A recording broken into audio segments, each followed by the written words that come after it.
Amen. Good morning ulit. So, wala.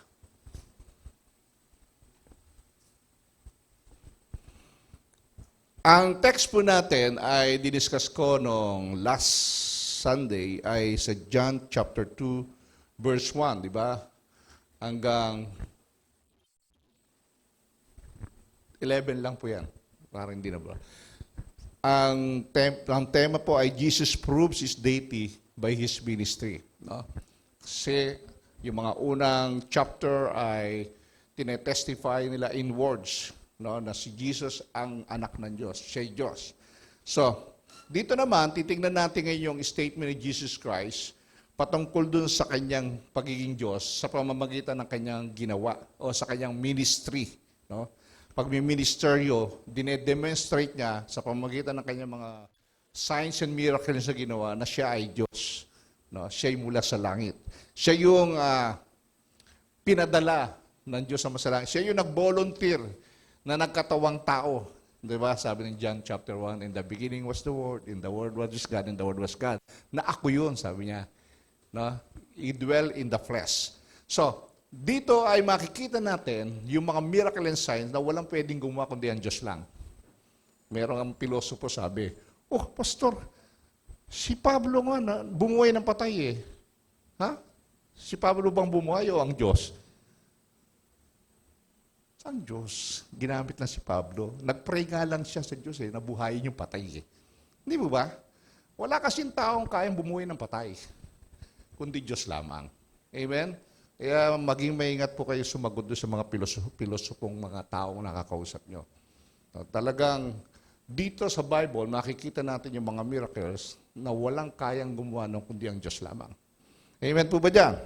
So sa book of John, sinabi ko nga, may 8 miracle and signs po na ginawa si Jesus Christ. Pero marami pang hindi na isulat. Sabi nga, hindi nga magkakasya yung isusulat na aklat sa buong mundo kung isusulat pa eh. Di ba? So tuloy natin yung ating pag-aaral. Ang tanong ngayon ay, what Jesus experienced in doing His ministry? Di ba? Ano ba yung naranasan niya sa pagkanyang ministeryo, sa kanyang ginagawa? Meron tayong 3 circumstances Jesus experienced when He started His ministry. Di ba? 3 pangyayari na naranasan ni Jesus nang magsimula siya sa kanyang pagmiministeryo. In chapter 2, makita natin yung first miracle na ginawa niya. No, dito siya ay nagpasimula ng kanyang public ministry. Mula dun sa 40 days and 40 nights ang papapasting niya nung siya ay binaptize, di ba? At pinroklama ng Diyos na siya yung anak ng Diyos, di ba? Nanahan sa kanyang espiritu ng Diyos. At after that, lumabas na siya. At sabi ni John, di ba, yan, ang Lamb of God who will take away the sins of the world. Kaya, yung mga nakapakinig na mga disipulo ni John the Baptist, sumunod sa kanya. Maliwanag po? So, dito magpasimula sa chapter 2, yung kanyang public ministry sa mga crowds, sa mga tao ng Israel, at ganun din, hanggang sa chapter 12 po. Basahin po natin yung ating pag-uusapan. On the 3rd day, there was a wedding at Cana in Galilee, and the mother of Jesus was there. Jesus also was invited to the wedding with His disciples. So ang ating points dyan, number 1, ay Jesus was in the wedding party. Di ba?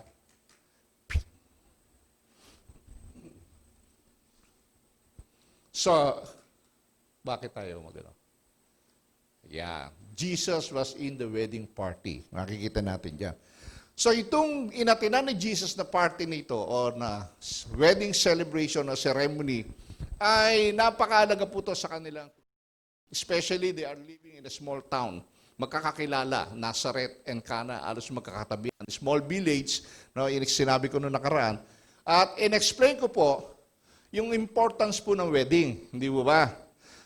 So, bago tayo pumunta doon sa miracle na Jesus na gagawin, ay pinaliwanag ko sa inyo yung wedding na ang katotohanan, ginawa ng ating Panginoon ang kanyang unang himala, di ba? Sa isang kasal at binibigyan niya ng diin ang kabanalan ng tipan ng wedding, marriage covenant na tinatawag.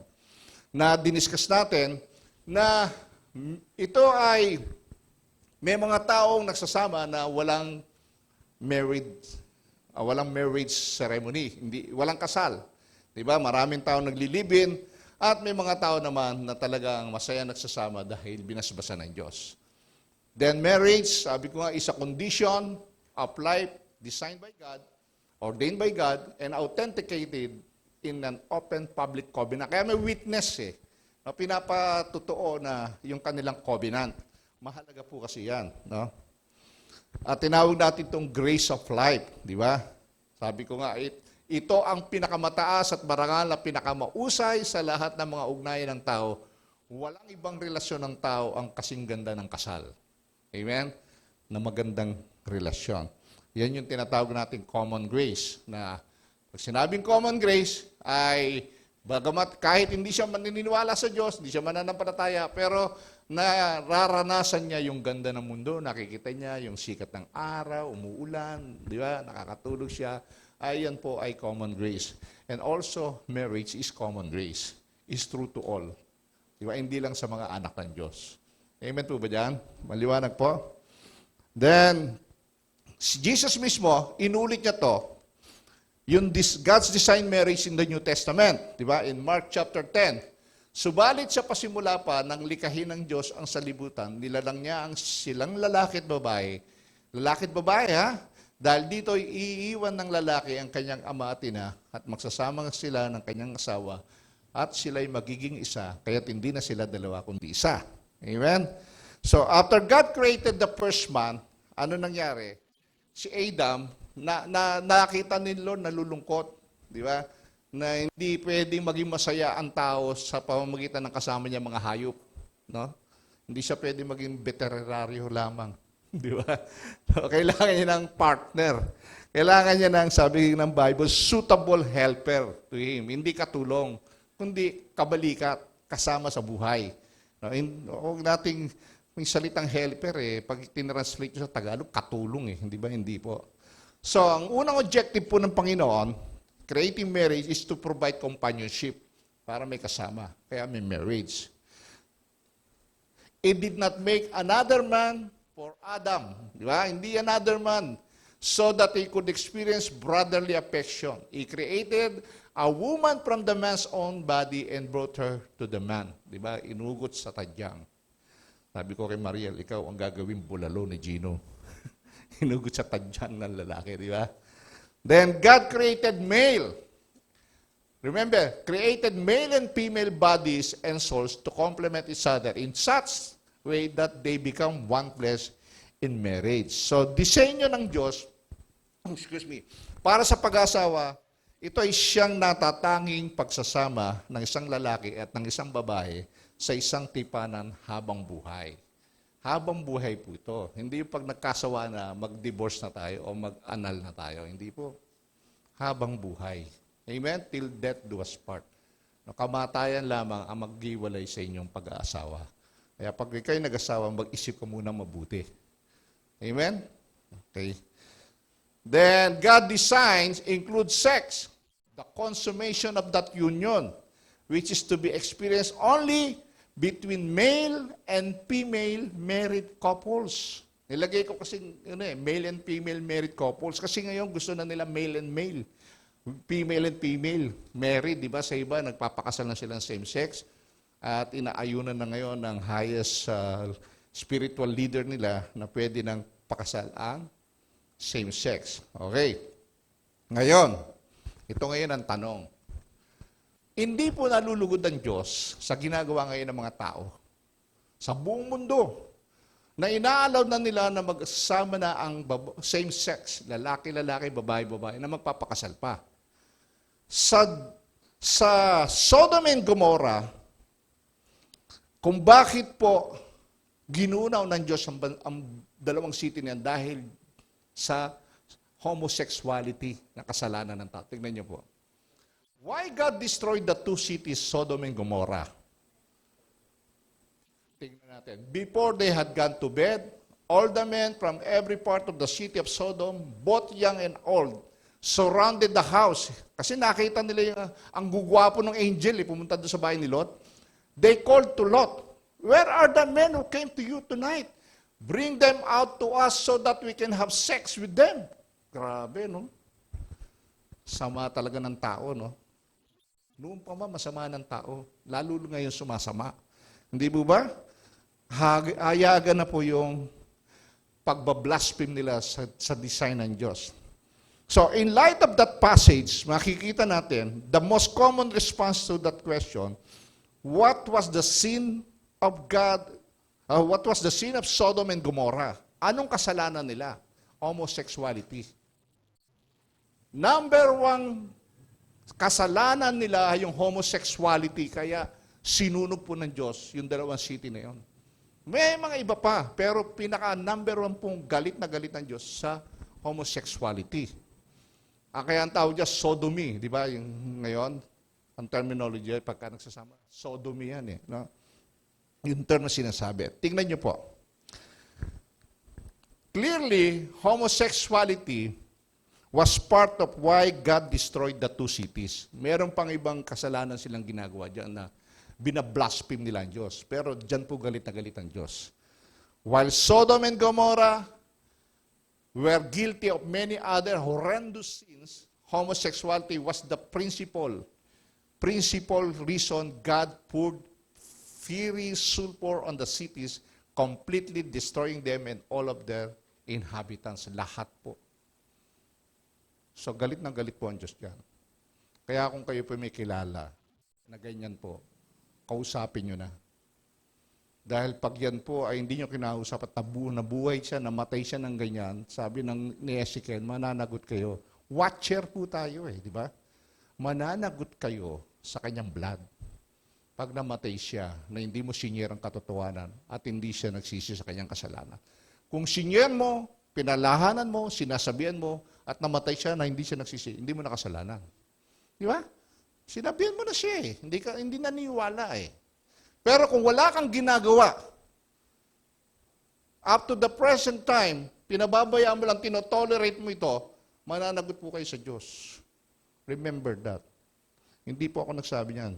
Ang Diyos sa pamamagitan po ni Prophet Ezekiel, chapter 3. Basahin niyo po. So, tinignan ko po yung statistic. Sa Philippine data showed in 2016, 83% of newly reported HIV cases occurred among males who have sex with males. 83%, ang taas ng rate po. No? And transgender women, di ba pag transgender woman, ito yung lalaki naging babae, no? Nagpa-transfer na baging babae. Majority of the new infection are occurring among 15 to 24 years old. Grabe ang babata. Yan po. Nadinig ko lang po, napakataas po ngayon sa Pilipinas ng may HIV. Lately po, sabi nung nadinig ko dito sa 702, 66% po ang male-to-male sexual intercourse. Di ba? Kakalungkot po. Then, sabi nga, sa epidemic among male-to-male. From 1984, when the first cases were reported to 2014, total of 22,000, sa Philippines po yan have been diagnosed with HIV infection in the Philippines. 91% are male, with a peak incidence in the 25-21-9 age group and trend towards younger age of diagnosis is over time. Ito po yung statistic. Kadalasan lalaki. Kokonti ang babae. Kaya lang na i-infectionan yung babae kasi yung asawa niya ng lalaki, tapos sinipingan siya, nahahawaan yung babae. Hindi mo ba? Kasi may mga bisexual din di ba? Yan. Ang taas ng statistic. Tingnan niyo po. Figure to comparison of HIV/AIDS cases stratified by age and sex in the Philippines. 93% of cases were infected through sexual contact. 24% heterosexual. Pag sinabing heterosexual, opposite sex, no? 47% ito homosexual ang taas. Ito yung gay, lesbian pag sinabing homosexual. 30% bisexual. Sabihin ng bisexual, pwede siya sa lalaki, pwede siya sa babae. Kukuha niyo po? Okay sa kanya makipag-sex sa lalaki, sa babae, o babae, sa lalaki. Sa napakataas po ng homosexuality na na-infected. At naabag naman ng Diyos kung gugunawin niya dahil kalat na sa buong mundo, wala matitirang tao dahil sa mga yan. Kaya anong ginawa ni Lord? Ay punishment po, sakit ang ibinigay. Hindi po ba? Hindi sinunog, kundi sakit. Pag hindi nagbago, susunugin pa rin sila sa apoy ng impyerno. Amen? So, any sexual expression outside the marriage covenant is sin. Kaya nga po, yung mga single po na wala pang asawa, bago kayo makipag-sex, make sure magpakasal muna kayo. Amen? Amen po ba dyan, mga single? Okay, tuloy natin. Balik tayo doon. Yun po. Gusto ko lang ipakita sa inyo na yung immoralidad na ginagawa po ng tao ay masama pong epekto. Nadadamay tuloy yung walang kinalaman. Amen po ba yan? Okay. The next day, there was a wedding celebration in the village of Cana. Jesus' mother was there, and Jesus and his disciples were also invited to the celebration. So, nandun si Jesus. Invited sila sa wedding. Ang nanay niya at yung 5 apostle o yung 5 disipulo niya. Possibly, sabi ng mga writers, ay dahil sa maliit na village, magkakadikit, ay magkakamag-anak po yan. No? Posible din na baka kamag-anak ni Mary yung ikakasal, kaya invited siya. No? At nakita rin, disciples si Nathanael, taga-Cana, so kilala niya ikakasal, sinama sila. Pwedeng isa si Mary sa nagiging host, no? na nag-aasikaso ng mga bisita, na baka kamag-anak niya yung groom or yung bride. Amen po ba dyan? So, hindi malinaw yung sinabi sa Bible na pero ang sinasabi, nandun sila sa kasal. Amen? So, makikita po natin dito na excited po ang mga taga ron sapagkat ito'y engagement po no? Nagkaroon ng engagement, tinatawag nilang betrothal, di ba? Na yung lalaki pong groom ay matapos niya makapag-engage, meron siyang 1 year preparation. Na in-explain ko po yun. 1 year preparation para ihanda yung titirhan ng kanyang mapapangasawa, yung bahay, ayusin niya, ipupuli furnish niya yun, hindi ba? Sa kultura po ng Maudyo, may mga mayayaman din na malaki ang lupain, doon sila ina-allowed doon sa lupa na rin magtayo ng bahay para magkatabi lang. Isang compound. No? Ganun po ang kultura nila. No? Pwede, dito na rin sa compound natin magpatayo ng bahay, at least magkahiwalay. May privacy pa rin yung mag-asawa. Make sure na kakayanin mo na mapatayo ng bahay yung anak ng babae at ipupuli furnish mo na kaya mo siyang buhayin. No? Kaya nga sabi nga, binibili ang babae sa Middle East. No? Kapag babae ng anak mo, mapalad ka kasi pag kinasal yan, ay wala kang gastos. Kasi sagot lahat ng lalaki. Ang handa. Kainan, inuman, sagot po ng lalaki. Amen? So, ganyan po. Responsible po ang lalaki sa cost of wedding. Responsibility po ng lalaki yon. Ang hirap nun, 1 taong kang kakayod, no? Kaya siguro maraming single doon, hindi makapag-asawa, no? Sabi ko nga, pag dito ginawa yon, marami rin siguro magiging single na lalaki. Di ba? Kasi bago kayo pakasal, papatayuan mo pa ng bahay, fully furnished pa, naka-aircon pa, may refrigerator, may television, baka may computer pa, di ba? Milyonaryo ka bago mo magawa yon. Tama po ba? Kaya blessed po tayo sa Pilipinas, hindi ganun, no? So si Jesus Christ po ay 30 years pong nanahan po sa Nazareth. No? Then lumitaw po siya, nag-minister po siya. Kaya kilala siya ron. Kilala si Jesus, kilala ang kanyang pamilya. Hindi na nga lang nabanggit dun sa childhood ni Jesus yung tatay niya si Joseph. Possible, baka namatay na. No? Bata pa siya, namatay na. At si Jesus po ang naging padre di pamilya. Siya yung panganay kaya naging carpenter siya.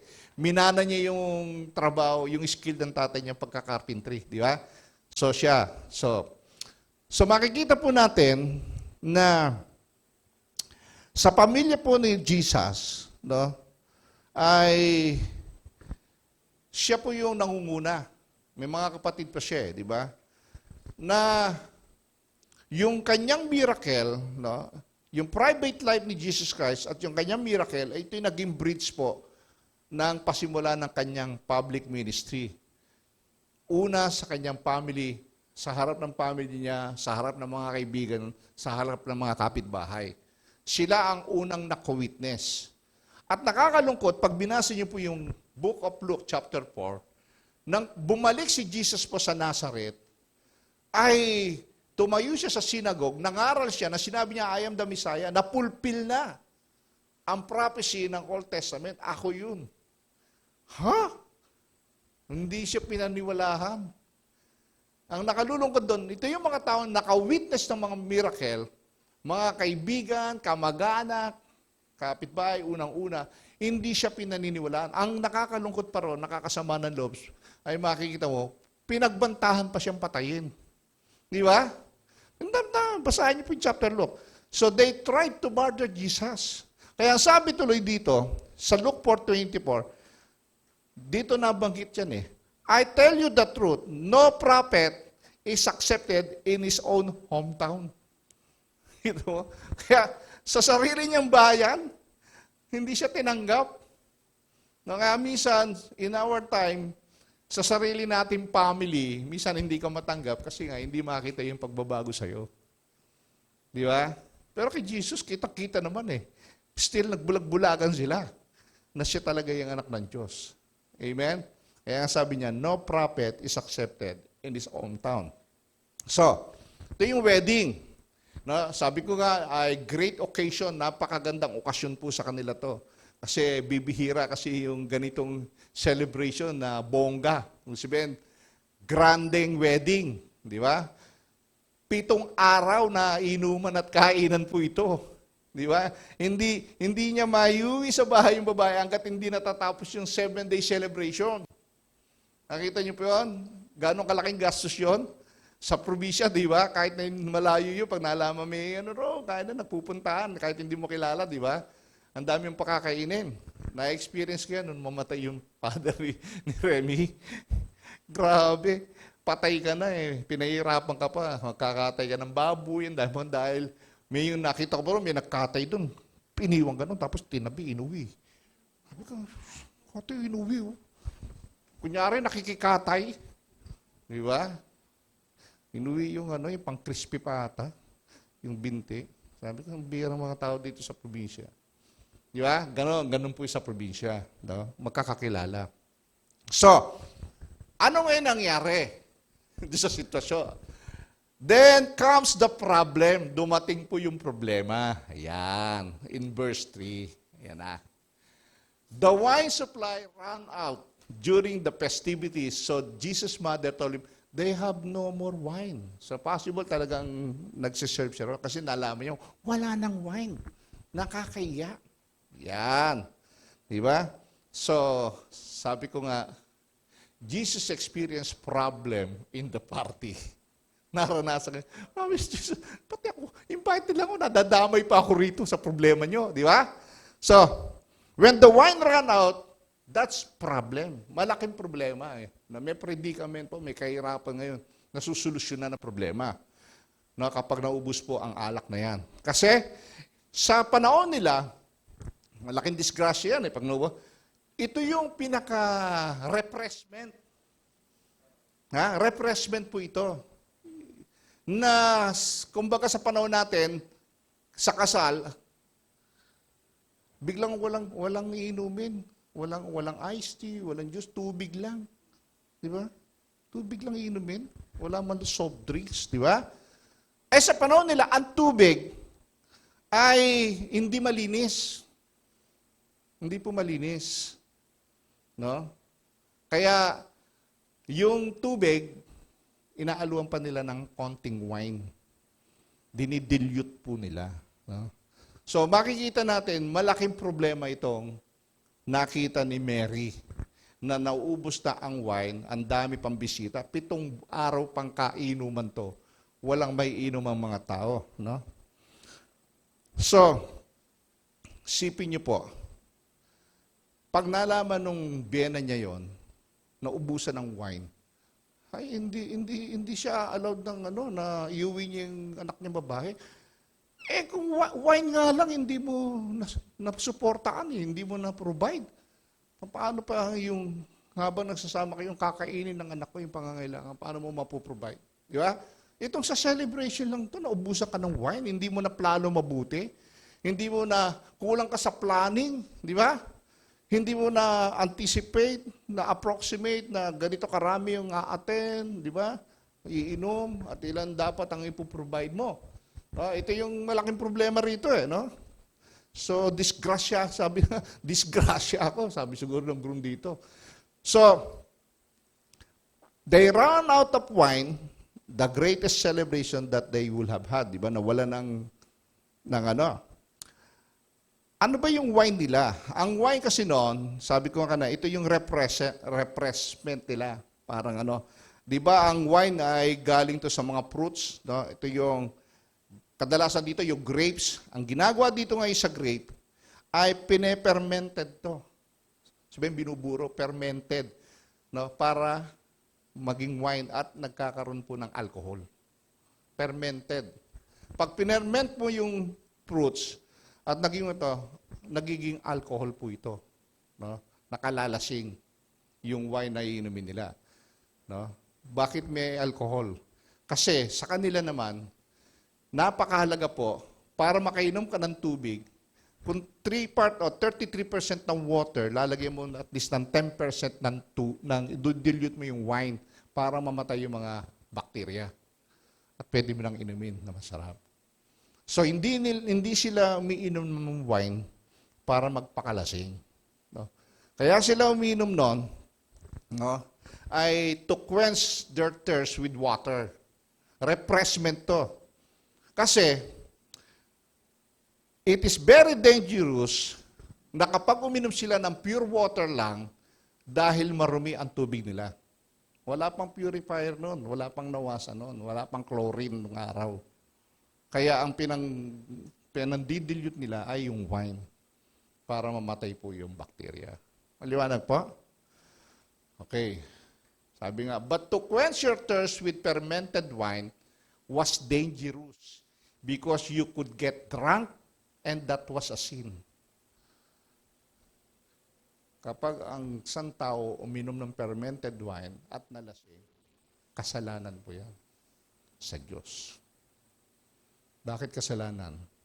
Ang tao kasi, pag control na ng spirit of alcohol, hindi niya na alam yung ginagawa niya. Nagiging unruly siya. Nakagagawa siya ng mga bagay-bagay, disgraceful, in front of the people and in the eyes of God. Di ba, may nakakita na ba kayong lasing dyan? Na matino? Yung talagang lasing. Mga ganun pa, di ba? Minsan nauntog pa yun. Minsan sumusuka pa yun. Di ba? Nakakawalan ng response, ng dignidad. Tama po ba? So the way they dealt with that is that they diluted the water and they diluted the wine with water. No? Para pag ininom nila yon, hindi sila malasing. Pag uminom sila ng wine, lalagyan nila ng tubig para mawala yung tapang ng alcohol. Kasi alam nila, kapag sila'y nalasing doon sa ininom nilang wine, nakakasala sila sa Diyos. Alam nila yung batas. Amen po ba dyan? And they did that so they could drink the water because it had been purified. And they could drink the wine and it wouldn't make them drunk because it was diluted. See? Na-purified na, kaya pwede na nang inumin kasi na-dilute na at hindi sila malalasing. Kukuha niyo pa? Introduction lang yan. So, yan yung problema. Embarrassing po ito sa harap ng bisita, sa biyenan, kamag-anak ng babae, kapag naubusan ng inumin. So ito yung na-encounter ni Jesus Christ na problema sa kasalan. Damay siya eh. Di ba? Di ba? Nasubukan niya na ba yung invited ka lang tapos ikaw, nadamay ka pa sa problema nung ano? Ano ba yan? Bisita ako rito tapos pati problema nyo, damay ako. Di ba? Mahirap po yung ganon. Amen po ba dyan? At alam kasi ni Mary, nung in-approach niya si Jesus Christ, na may kakayanan si Jesus na solusyonan yung problema. Dahil nung magkasama sila for 30 years sa Nazareth, nakaka-encounter sila ng problema, ay wala naman siya makukonsultuhan ng problema, kundi si panganay at nagagawa ng paraan ni Jesus. Hindi na naman na sinabi sa Bible kung ano yung problema, pero nakaka-encounter sila pag binasa mo yung Bible ng mga problema. Lagi ang panganay po ang ina-approach ng parents, di ba? Kasi wala na yung tatay eh. Kaya silang dalawa lagi magkasama sa bahay. Na mga batang kapatid niya sa nanay, pinalalaki, ay kasama si Jesus. No? Di ba yung panganay po lagi ang nagdadala ng pamilya pag wala ng tatay. Siya yung nagiging padre de pamilya. Kaya wala nang ibang lalapitan si Mary, kundi si Jesus. Kaya in-approach niya, sabi niya, wala na alak. Anak, wala na alak. Kakaya naman, kawawa naman yung groom. Di ba? Yun ang approach niya. Alam niya kasi alam niya, una, si Jesus, alam niya, maawain, very caring. Kasi kilala niya yung anak niya eh. Very caring, very loving, at alam niya, na anak ng Diyos to. Pero hindi niya na-expect na miracle ang gagawin ni Jesus. Ang iniisip niya, baka gagawa ng paraan to, lalabas, maghahanap ng alak, o bibili ng alak. Hindi niya in-expect yun. Hindi niya ina-anticipate na magmimilagro si Jesus kasi hindi pa nila na-experience na ginawa ni Jesus yun. Amen po ba dyan? Yan yung sitwasyon. No? So, no wine, they have no wine anymore. Okay? Yan yung sitwasyon. Yan yung problemang inilapit ni Mary kay Jesus. No? Kayo ba, nilapitan na ba kayo ng nanay nyo kung panganay ka ng problema? Di ba, nag-iisip ka ng solusyon kasi gusto mo ma-please yung nanay mo. Pangatlo, ano pa na-experience si Jesus? Hindi, bukod sa problema, sa paglapit ng nanay niya, pakiano nga sis, Jesus experienced pressure from his mother. Na-pressure siya. Pressure ako. Kaya sabi niya, dear woman, that's not our problem. Sabi, hindi natin problema yan. And my time has not yet come. Di ba? Wala pa sa panahon yung time ko. Di ba? Pinressure siya. Na-pressure siya eh. Bisita lang tayo dito na yan. Ba't pati problema nila sa alak eh, dadamay mo ko. Di ba? Parang ganun sitwasyon. But his mother told the servant, do whatever he tells you. Kasi kilala ni Mary si Jesus. Kung ano sabi niya, sundin niyo na lang. Parang ganun sitwasyon niyan. No? Sabi niya, yung sinabi niya, gusto kong ma-explain yung my time. My time has not yet come, sabi niya. This is the first time we see this statement, hindi mo ba? But we are going to see it again. Mababasa uli natin yan sa chapter 7 ng John. Mababasa uli natin yan, sinabi niya sa chapter 8. Mababasa uli natin yan sa chapter 12. Then we are going to see it in chapter 13 and chapter 17 na sinabi niya, my hour or my time has not yet come. My hour has not come or my hour has come. Ano yung sinasabi niyang has not yet come? Yung phrases pong yan ay sinasabi niya, it is in the fullness, nakapokus siya doon sa cross. Hindi pa panahon para ako'y pako. Di ba? The hour of my death, sabi niya, and my resurrection is not yet time. Kasi nga, pag nagpakita na siya ng miracle dyan, nakita ng mga religious leaders yan, alam niya na magbubo yung jealousy na naman sa puso nito mga religious leader, baka ipapatay agad siya. Nakakuha niyo po yung nasa isip ni Jesus? Kasi alam niya Pero, dahil naman ay may divine plan sa langit, no? Pinapakita lang ito ni Jesus kay Mary, wala kang pakialam sa akin. Akong may diskarte dyan. Wala pang panahon. Akong bahala dyan. No, yun ang pinapakita niya.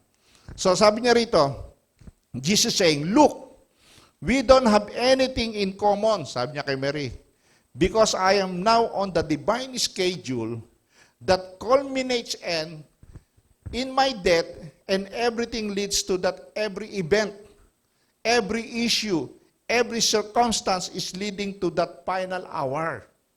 Eh, huwag kang makialam sa akin. Actually, sabi niya, naka-schedule yan sa gagawin ko dito sa mundong ito. Huwag mo akong pangunahan. Nakako niyo po? Alam ni Jesus yun. Hindi niyo ba alam yung may mangyayaring problema? Alam niya. Kaya yan, yung pag-attend ng yan yung pasimula ng kanyang public ministry with the friends, relatives, yung signs and miracles para i-prove that I am the Son of the living God. Naka-schedule po yan. Amen? So, sabi niya, may hawar, yan. Binasa ko na po kanyan.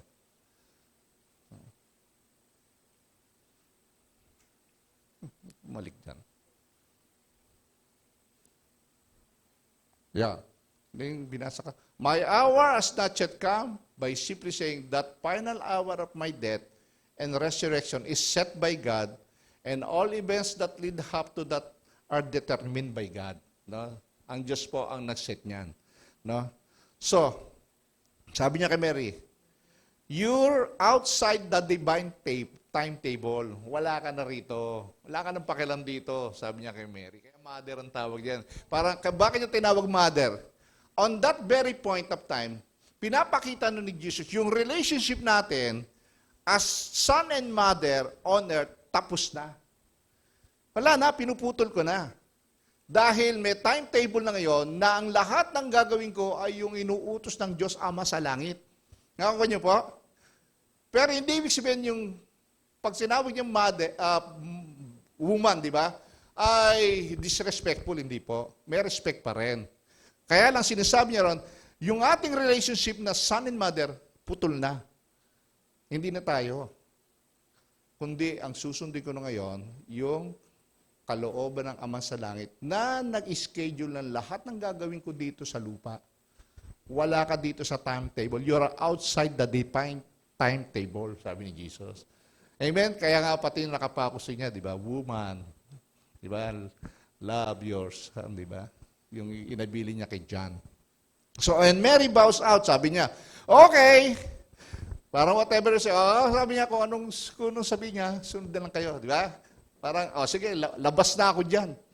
Sabi niya, whatever I say to you, do it. Sabi niya rin sa mga waiter, di ba? Labas na ako dyan. Naintindihan ni Mary yun. No, yung sinasabi ni Jesus. Then, he does what she asked.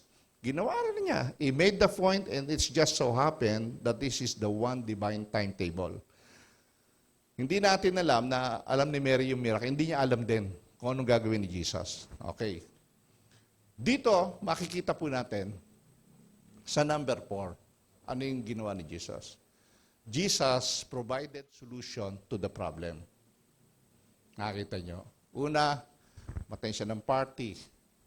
Sa pagpatay niya ng party, naka-experience siya ng problema. Nung ma-experience yung problema, pinressure siya. Diba? At ngayon, wala akong magawa, naka-design naman to. Siya yung provider, the solution ng problem. Kaya sa ating buhay, alam niyo po ba, pag may problema ka, unang lapitan mo si Lord. Huwag po sino-sino. Because He will provide the solution to our problem. Amen? Mabigat bang problema to sa kasal? Mabigat. Embarrassing moment po ito ng groom. No? Nahabag siya. Alam niya naman yan eh. Kasi possible baka kamag-anak din nila to. Mapapahiya, hindi ba? Kaya si Mary mismo ang lumapit sa kanya. Sabi niya, I will solve the problem. Amen? Tingnan niyo po yung John. Sabi, standing nearby were 6 stone water jars used for Jewish ceremonial wash. Meron dong jar na tubig. Pero yung tubig na yun, ginagamit yun for ceremonial na panghugas ng kamay, panghugas ng paa. Ganyan po yung ano nila, hindi sila papasok sa bahay na marumi ang paa, mag-uugas muna yan. Hindi sila kakain na madumi ang kamay, magugas yan. Washing and washing. Wala lang alcohol nun eh. Kung may alcohol nun, baka alcohol ginagamit nila. Di ba? Sa panahon natin ngayon, alcohol at tubig. Di ba? Kakanta ka ng happy birthday twice habang nagsasabon. Di ba? Tama? Binilang nyo ba yon? Yung dalawang kanta ng happy birthday? Hindi lang 20 seconds yon. Mga 26 seconds yon. Inurasan ko yun, happy birthday to you. Saka ka magugas ng tubig. Sa kanila, wala pa kasing alcohol noon. So, yung tubig na nandun po, na 6 jars of water na puno, ay ginagamit yon for ceremonial, no? Ng mga Udyo. So, sabi niya, fill the jars with water. When the jars had been filled, he said, now dip some out and take it to the master of ceremonies. So the servants followed his instruction. Kaya mahalaga yung master of ceremonies. Sa panahon natin tawag dyan, MC. Di ba? Kaya sa kasal may MC, di ba, Pastor? Si Pastor, master of ceremonies yan. Sabi nga ni Brother Bong, gusto mo madinig yung kanta, mag-down ko muna. Diba? So, sa master of ceremonies, sa celebration po, merong dapat nagko-control ng event. Mahalaga po yan. Sa pagkain, sa inumin. No? So, ano nangyari po? No? Nagulat yung master of ceremonies. When the master of ceremonies tasted the water that was now wine, not knowing where it had come from, though of course the servants knew, he called the bridegroom over. A host always serves the best wine first, he said. Then when everyone has had a lot to drink, he brings out the less expensive wine, but you have kept the best until now. Ibang klase ka, pare. Sabi siguro, ang normal ay inuuna yung masarap na alak. Pag nalasing na sila, saka yung walang kwenta ng alak kasi hindi na nila malalasahan yun. Feeling nila masarap pa rin yun, di ba? Pag lasing ka na, lahat masarap eh, di ba? Oh. Hindi mo na, wala ka na sa, yung utak mo, wala na sa tamang kondisyon. Kaya lahat ng iniinom nila, masarap. Pero ikaw, iba. Inuli mo yung pinakamasarap. Sabi niya, ibang klase. Di ba? Paano ba, di ba, paano ka makakagawa ng wine? Di ba? Kailangan mo ng grapes. Di ba? Para magka-grapes, kailangan mo ng seed. Ito yung gusto pakita.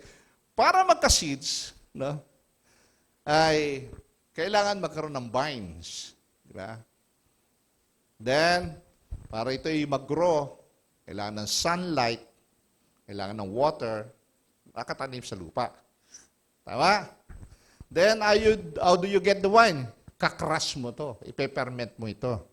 I-strain mo to, pipigayin mo to. Binuburo mo to, di ba? Pag nagburo ka ng mangga, ibang di ba? Sarap. Binuburo. Di ba? Okay. During that situation, makita nyo, wala namang grapes. Walang vines, walang seeds, walang sunlight na kailangan para makapag-produce si Jesus ng wine. Di ba? At makikita po natin, yung ginawa ni Jesus Christ is unfermented wine. It bypassed the curse of the earth. Kinurse yun eh. Hindi dumahan ito sa sinumpang lupa na lahat ng nabubuhay sa lupa na under curse yun. Kaya nililinis mo pa, di ba? Inugasan mo pa kasi marumi. Nakuha nyo pa? It bypassed. Galing eh. It bypassed the earth, the vine, the grapes, everything. This was the best wine ever. This was Eden kind of wine. Galing to sa parang itinanim na grapes sa Eden Garden na hindi pa na naaaluan ng kasalanan. Kuha niyo po? Pakibasa nga po. And it was not only wine. It was the best wine that ever been consumed. Pure, sweet, unfermented, delicious like nothing else the man had ever tasted. Sabihin, walang alcohol. Nakita nyo? Kasi para magkaroon ng alcohol ang wine, dapat fermented. Pero si Jesus, yung water, it turned into wine, walang process ng fermentation. That means, walang alcohol. Kaya nga the best nga eh. Ibang klase, sabi ng Master Ceremony. Ngayong lang ako nakatikim ng ganitong klaseng alak. Eh yung alak natin ininom ngayon, hindi lang ganun mas matindi pa po ang alcohol. Di ba? Meron siyang 5 years old, 12 years old na fermentation. Sabihin, ganun katagal pinapinarma niya para mag-produce ng ganun katinding alcohol. Lalo na kung ininom mo yung Jack Daniel, wow, grabe ang alcohol noon. Ang tapang nun. Hindi mo ba? Isang shot doon, isang shot glass lang ni Edison, lasing ka na ron. Nabinili yung shot glass, praise God, di ba? So, nakita nila, nagkaroon ng testimony, no, that Jesus created miracle in front of their friends, in their families, in front of many people. At itong mga taong ito ang nag-word of mouth sa buong Nazareth, Galilee, and Cana na si Jesus ay nag-miracle. Doon sa kasal, umating kami. Grabe! Naubos yung wine. Pero yung 6 na jar na tubig doon na ginagamit for ceremonial washing, na ginawang alak ni Jesus. Aw! Sarap! Kasarap! Sabi nila. Ang dami ko na inom, hindi ako nalasing. Kasi nga walang alcohol. Pero lasang wine. Nakako niyo po? Eh, mga ininom natin ngayon, konti shot nga, lasing ka na eh. Kapag nalasing ka, you committed sin in the eyes of God. Kasalanan po ang nalalasing. Amen, mga tumador? Ha? Dami akong mga kapatiran dyan, minsan nakakasalubong ko eh, dahil wala na sa sarili. Pastor, nawag pa akong pastor. Wala na sa sarili, di ba? Wala na rin, hindi na naiya. Yung pa pala isang dahilan, pag nalasing ka, nawawalang iya ka na. Nawawala na yung hiya, hindi walang iya. Di ba? So, yan po. So, what happened in verse 11? Give us the final word on this. And the final word is the purpose ng verse 11 ng John chapter 2. We saw the party. Diba? Nakita natin problema, yung predicament, the pressure. And then we saw the provision and the purpose in verse 11. No? Ano ang purpose? Kung bakit naisulat yung John chapter 2 verse 11. This miraculous sign at Cana in Galilee was the first time Jesus revealed His glory, and His disciples believed in Him. For them to witness the glory of Jesus Christ, the Son of the living God, that He is the Savior, and the disciples believe in Him. Iyan nga, anak ng Diyos. Dahil walang taong makagagawa niyan, tubig naging alak. At ibang klaseng alak, hindi nakalalasing. Ang sarap. Di ba? Nako niyo po, sarap na sarap sila. So now, nakita po natin yung purpose of the Gospel of John. Di ba? These things are written that you might believe that Jesus is the Christ, the Son of God. And believing have eternal life in His name. Di ba? That's the purpose. That's the purpose. Manifested is glory. Kaya sabi ng John 1:14, we beheld His glory, the glory of the only begotten of the Father, full of grace and truth, Jesus Christ. Di ba? Yan yung purpose po eh. Kaya pag nakita mo yung book of John, hindi ka mawawala, hindi ka maliligaw. Nakikita mo yung layunin ng writer, yung kanyang pinipresent, the glory of Jesus Christ. After they witness the glory of Jesus Christ, they believe in Him. Sample yun, isa pa lang ang ginawa ni Jesus. Alak pa lang yun, tubig pa lang na naging alak. Remember, brothers, hindi po pinupromote dito ni Jesus yung alak. Ayoko ma-misquote nyo. Hindi yung alak ang issue rito.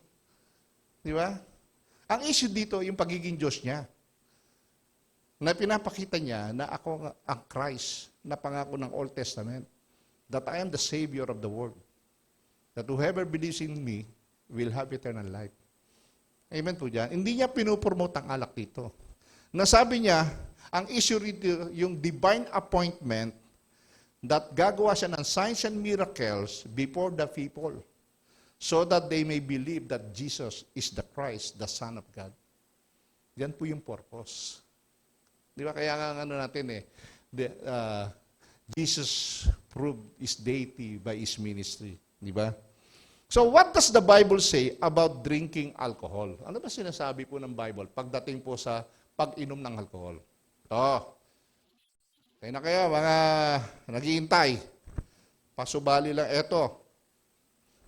Tuturo ko naman sa inyo yung katotohanan. Ayoko naman magturo dito ng hindi totoo. Amen? Sinasabi ng Bible. Para wala pong mag-oppose na lalapit pa. Scripture has much to say regarding drinking of alcohol. Ano sabi ng Proverbs? Pakibasa nga natin na sabay-sabay. 1, 2, 3, go. Ang alak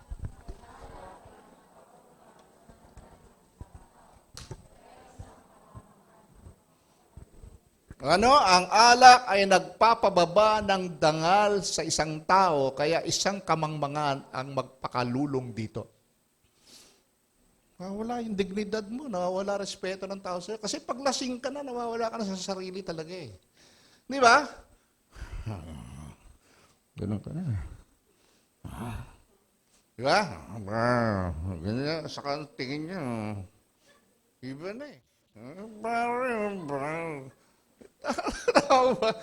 Hindi na nakapagsalita ng diretso. Alam niyo pa, naalala ko tuloy nung ako'y bata-bata nang malasing ako eh. Alam niyo ba na-experience ko? Doon sa lugar namin may poste doon sa papasok sa bayan namin may poste. Lasing na ako, nakaganyan ako. Suka ako. Pagkagising ko, wala yung ngipin ko. Isip ako. Binalik ako yung poste. Andun. Nakita nyo, no? Sisira yung ano mo eh. Wala yung ngipin ko. Sabi ko, saan napunta yun? Sumama pala nung sumuka ako. Di ba? Nakasira ng dangal. Amen? Nakasira po. Ito pa sabi ng Bible. Kawawa ang maagang bumangon na nagmamadali upang makipinuman. Meron ba ganyan tao? Huy! Tangali na! Nakaset na! Naiwanan ako! Di ba? Mga nakakalahati yung kahunay yung mga yun ha. Di ba? Mga nagmamadali, sabi inaabot sila ng hating gabi hanggang sa malasing. Kawawa kayo, mga nangunguna sa pag-iinuman, mga dalubasa sa gawang maghalo ng inuming alak. May tanggero pa, di ba? Di ba? May mga tanggero dyan. Pare, gunner din nung araw, naging gunner din ako eh. Alam niyo po ba yan? Yung mga nakapaligod sa akin, isa ang dami namin, pag birthday, 2 baso yung pinaiikot kong ganyan, salubong. Baksak lahat sila! Ako gising. Kasi nilalampas ko yung tagay sa akin. Oh, ikaw na! Mandurugas ako dati sa Tagayan. Lakas uminom ni Buddy ha. Lasing lahat yung kainuman, siya buhay pa. Hindi nila alam, ginugulangan ko sila. Di ba? Hindi ba naman kaya talunin ng alak, di ba? Sisira lang ano mo, okay. Ano ba sabi ng Scripture? Ito naman. Scripture does not necessarily forbid a Christian from drinking beer, wine, or any other drink containing alcohol. Amen? Wow, uy. Okay Hindi naman pala binabawal basta-basta eh. Sa totoo lang, sa Scripture, discuss alcohol in positive terms. May positive terms po, tingnan nyo. Ito yung mga truth Ito yung truth. Pero mamaya pa, dadahanan natin yung unti-unti. Sabi na Ecclesiastes 9:7, instruct, drink your wine with a merry heart. Pag uminom ka raw ng wine, dapat masaya. Wow, sarap. Wow, sarap, di ba? Psalms, sabi niya, state that God gives wine that makes glad the heart of man. Papasaya to eh. Sabi nga ng mga doktor, a little wine It goods for the heart. Ano sabi? A little. Ha? Konti. Hindi ka malalasing, di ba? Discusses drinking wine from your own vineyard as a sign of God's blessing, sabi ng Amos 9:14. Yan yung mga positive na pag-inom ng alak. Okay. What God commands Christians regarding alcohol is to avoid drunkenness. Ang inuutos po ng Diyos sa mga Kristiyano, huwag niyong ayaang malasing kayo. Tama? Biblical, di ba? Then, the Bible condemns drunkenness and its effects. Kasi, may masamang epekto ang pagkalasing at pag-inom ng alcohol sa katawan. Kinokondemn po ng Bible yan, mga brothers and sisters. Okay? At sabi po ng Bible, Christians are also commanded to not allow their bodies to be mastered by anything. Hindi ka dapat maging alipin ng alak, ng anumang bagay na hindi makakabuti sa'yo. Not master. Yung katawan mo, hindi ka dapat maging alipin yung mga masasamang gawain na yan. Di ba? Christians are also commanded to not allow their bodies to be mastered by anything. Maski na yung pagkain ng sobra, hindi ka dapat maging alipin ng katakawan mo na makakasira sa katawan mo. Bukan niyo po, lalong-lalo na po yung alak kasi mayroong masamang epekto sa katawan. Okay? Drinking alcohol is excess in undeniably addictive. Konti lang naman, Pastor, hindi ako nalalasing. Kaya lang ang problema, up to what level ka na hindi ka nalalasing? Alam mo ba, kapag ikay nakainom na, napapasarap ka, hindi mo na makontrol ang sarili mo, napaparami ka, hanggang malasing ka? Huwag mo na subukan. Di ba? Okay. Scriptures also forbids a Christian from doing anything that might offend other Christians or encourage them to sin against their conscience. Kapag nakita ka ng kapatiran na nagiinom, ma-offend yan. Bawal uminom ang mga Kristiyano no? Sa conscience. Mananagot ka sa Diyos. May natisod sa'yo. Na nakita ka nagiinom, nakatisuran ka. Kuha niyo po.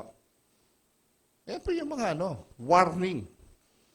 Kaya nga, let the word of Christ dwells in you richly, teaching and admonishing one another in all wisdom. And whatever you do, do it all for the glory of God. Kuha niyo po.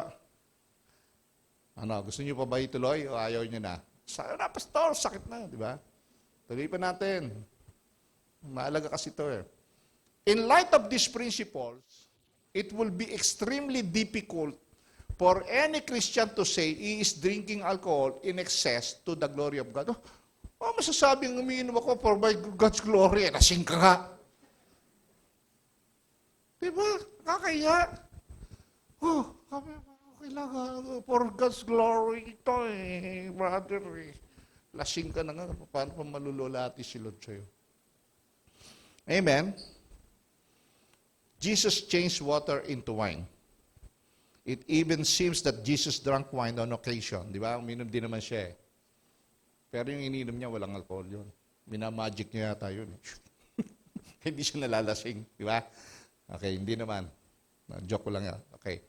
In New Testament times, the water was not very clean. Totoo po yan. Galing yan sa Without modern sanitation, the water was often filled with bacteria, viruses, and all kinds of contaminants. Yung tubig nila noon. Even in our times, sa third world, sabi nga rito, is true. As a result, people often drank wine or grape juice because it was far less likely to be contaminated. So, kaya sila uminom wine kasi to quench the thirst, di ba? At dinidilute nila yon, minimix nila para hindi sila malasing. Kasi nga matapang yung wine, pinapatay yung alcohol, yung bacteria. Kaya sabi tuloy ng brother ko, Kaya nga, tol, kita mo, yung COVID-19, walang effect sa akin. Kasi iniinom ko yung alcohol. Sa kung bato ko yung utol ko. Nag-iisa na lang yun eh. Talagang, hayo para subuko kay Lord eh. Talagang, hayo ko, no, susuko ba ako rito, no? Di ba? Kaya nga, papasa ko agad ka sa kanya. Tingnan niyo po. In 1 Timothy, chapter 5, verse 23, di ba si Paul, in-instruction niya si Timothy? Sabi niya, stop drinking water exclusively. Na wag lang tubig inumin mo. Kasi si Timothy, lagi sumasakit yung tiyan. Possible yung mga ininom niyang tubig may bakterya, baka may amoeba. Di ba? Sa po natin, nakita yung amoeba. Masakit tiyan niya pag tubig lang ininom niya. No? Sabi instead, drink wine. Tignan niyo. Pakibasa nga natin. Don't drink only water. You ought to drink a little wine. Little. For the sake of your stomach, because you are sick so often. Eh, ginagamit verse ng mga lasing. Timothy ka ano, di ba nakita? Little wine. Hindi yung hanggang malasing ka. Konti lang. Para lang ma-dilute yung mawala yung bakterya. Di ba? Pag kami nagdidepensa sa inyo, basahin nyo lang yan. Ano intindi mo itong drink a little wine? Ano yan? Isang bote ba yan?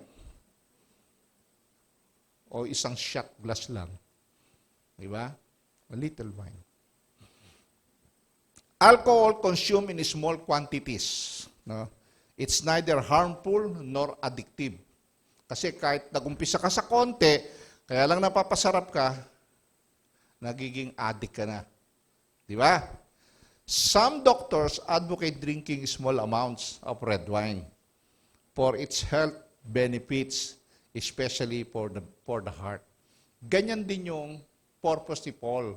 Merong beneficial value. Meron siyang medicinal value.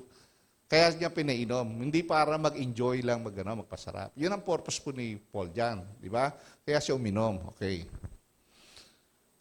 Consumption of small quantities of alcohol is a matter of Christian freedom. Freedom natin yan eh. Ha? Freedom natin yan. Sabi nga ng 1 Corinthians eh. You say, I am allowed to do anything. But not everything is good for you. And even though I am allowed to do anything, I must not become a slave to anything. Di ba? Pwede mong gawin. Pero alam nyo ba na lahat ay hindi naman nakabubuti sa'yo sa ginagawa mo?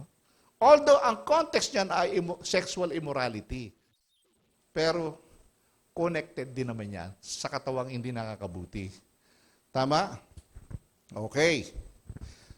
Sabi nga, ba't tayo uminom, pastor? Bakit ko iinumin ang isang bagay na alam ko naman na hindi makakabuti sa aking katawan? Bakit ko ipapasok sa katawan ko ang isang bagay na makakasira sa katawan ko? Alam niyo ba ang effect ng pag-inom ng alcohol? According to the doctors. Okay. Excessive alcohol use can lead to the development of chronic diseases and other serious problems including high blood pressure, heart disease, stroke, liver disease, and digestive problems, cancer of the breast, mouth, cancer of mouth, throat, esophagus, liver, and colon. Lagi kang inom ng alak. Yan ang magiging sakit mo. Ngayon, pwede ko namang gawin. It's my choice. But God gave us wisdom. Why should I drink that will destroy my body? Na makakasira sa katawan ko ang alcohol. Di ba? Gusto mo ba magkaroon ng liver cirrhosis? Number 1 po ngayon yan, nagiging cause ng alcohol, yung liver. Cancer of the liver. Kaya dumadami po ang dialysis ngayon because of kidney problem dahil sa alcohol. Bakit hintayin ko pa yan? Tama po ba? Anong sabi po ng Bible? Don't you realize that your body is the temple of the Holy Spirit who lives in you and was given to you by God? You do not belong to yourself. For God bought you with a high price, so you must honor God with your body. Remember that. Si Lord na ang may-hari ng iyong katawan na dapat mong ingatan at gamitin ang katawan yan for God's glory. Whatever you do, in words or in deeds, do everything in the name of our Lord Jesus Christ and give thanks to God the Father through Him. Everything we do must glorify God, brothers and sisters. Ang issue po ay hindi wine doon sa ginawa ni Jesus. Ang issue doon ay to show them that He is the Christ, the Son of God, by making signs and miracles before the people na only God can do, na ang Diyos lang makagawa, hindi ang tao. Amen po? No, kaya nga, in-expound na natin itong alak na to para matapos na itong issue rito. Hindi ba? Para makita na rin yung mga kapatiran dito na nangungulit na uminom. Okay, drunkenness and addiction are sin. Remember that. Kasalanan po yan. However, due to the biblical concerns regarding alcohol and its effects, due to the easy temptation to consume alcohol in excess, and due to the possibility of causing offense and stumbling of others, it is often best for a Christian to abstain from drinking alcohol. Mas maganda po, wag na lang kayong uminom. At baka may matisod pa, at baka magkasakit ka lang. Amen? At tapos iiyak-iyak ka kay Lord, Lord, pag-pray nyo nga ako, sumasakit ang tiyan ko. Sabi ni Lord, tigilan mo yung pag-inom para mawala yung sakit ng tiyan mo. Di ba? Tapos text, pag-pray nyo nga, sige ganito. Amen po ba dyan? Amen? Sabi, natutunan po kayo. So, ituro nyo na yan doon sa mga kilala nyo at kasama nyo sa bahay na ayaw tumigil ng kaiinom. Amen? Ano po ang conclusion? Jesus' purpose in doing signs and miracles is to prove that He is the Christ and the Son of God. That is the purpose. Hindi niya pinupromote dito yung alak. Amen? Maliwanag po sa atin, mga kapatid. May natutunan po kayo? So,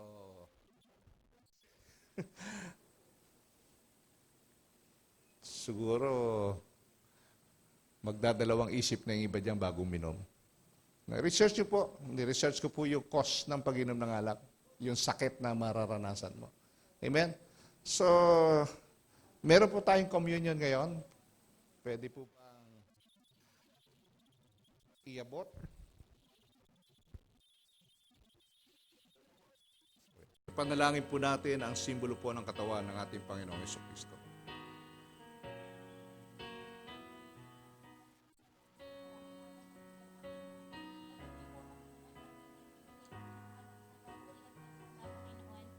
Sa iyong dakilang pangalan at patuloy po namin, Panginoong, ina-acknowledge, Panginoon, ang iyong ginawa sa krus ng Kalbaryo, Panginoong Jesus. Salamat po sa pagkakataon na binigay mo sa bawat isa sa amin upang alalahanin nito, i-enjoy ito, ipagpasalamat ito, ipagpuri po ito sa iyong pangalan, Panginoon.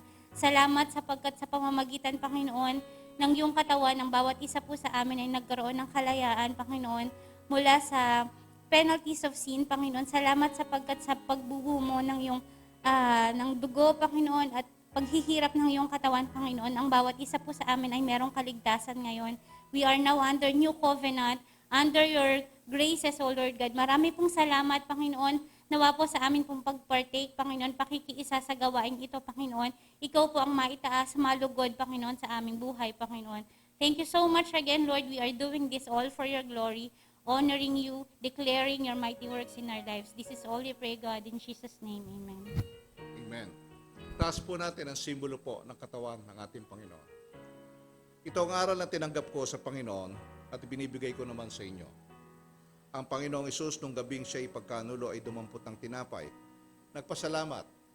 at pinagpira-piraso ito. At sinabi, ito ang aking katawan na inihandog para sa inyo. Gawin ninyo ito bilang pag-aalala sa akin. Tanggapin po natin lahat ang simbolo ng katawan ni Kristo.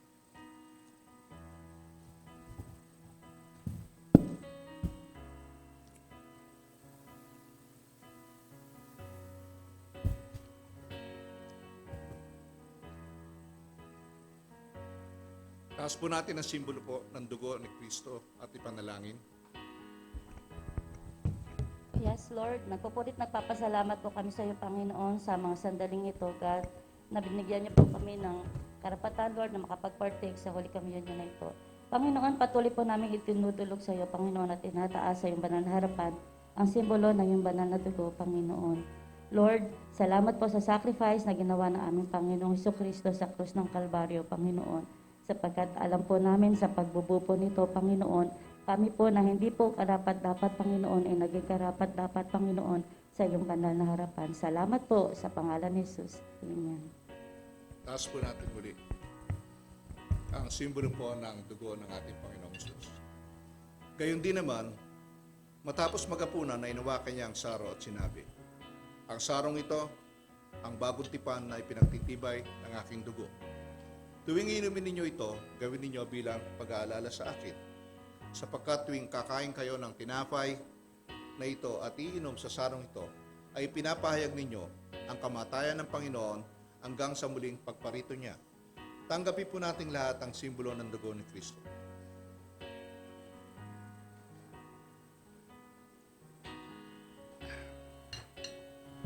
Tayo po'y manalangin. Purihin ka, aming amang Diyos sa langit. Salamat po sa araw nito, Panginoon, sa iyong salita na aming pinag-aralan at aming narinig. Tunay, Panginoon, sa gitna po ng mga problema o calamity, ay nariyan ka, hindi mo kami iniwan. At ikaw pa rin po, Panginoon, na nagpo-provide ng solusyon sa bawat problema ang amin na-encounter. Salamat dahil, Panginoon, ikaw ang Diyos na makapangyarihan sa lahat, na may gawa ng langit at lupa. Na ikaw may kontrol ng lahat ng bagay na hindi namin kayang kontrolin. Ikaw nakagagawa ng mga bagay na hindi po namin kayang gawin, Panginoon. Kaya ang aming puso't pananampalataya at isipan ay nakatuon lamang sa iyo. Upang sa pagbalik mo, Panginoon, daktan mo kaming may pananampalataya na magdiriwang at magbibigay po ng kaluguran sa iyong dakilang pangalan. Salamat, Panginoon, sa pagkamatay mo sa krus ng Kalbaryo, ang iyong katawan, ang dugo, ang siyang luminis at nagbigay ng kapatawaran sa aming mga kasalanan. Kaya abang kami nabubuhay, ay ikaw ang aming pupurin at sasambahin hanggang sa iyong muling pagbabalik. Kaya mga kapatid, abang tayo may buhay, maglingkod tayo sa Panginoon na mula sa puso. Gawin natin ang lahat ng bagay para sa kanyang kaluwalhatian. At sa buong linggong ito, lagi po nating alalahanin na ang kapayapahan, ang kagalakan na nagmumula sa Diyos ay nasa hati na. Umayo tayo na may bagong buhay kay Kristo. Sa pangalan ng Ama, ng Anak at ng Espiritu Santo, ang lahat pa'y magsabi ng malakas na, Amen. God bless po.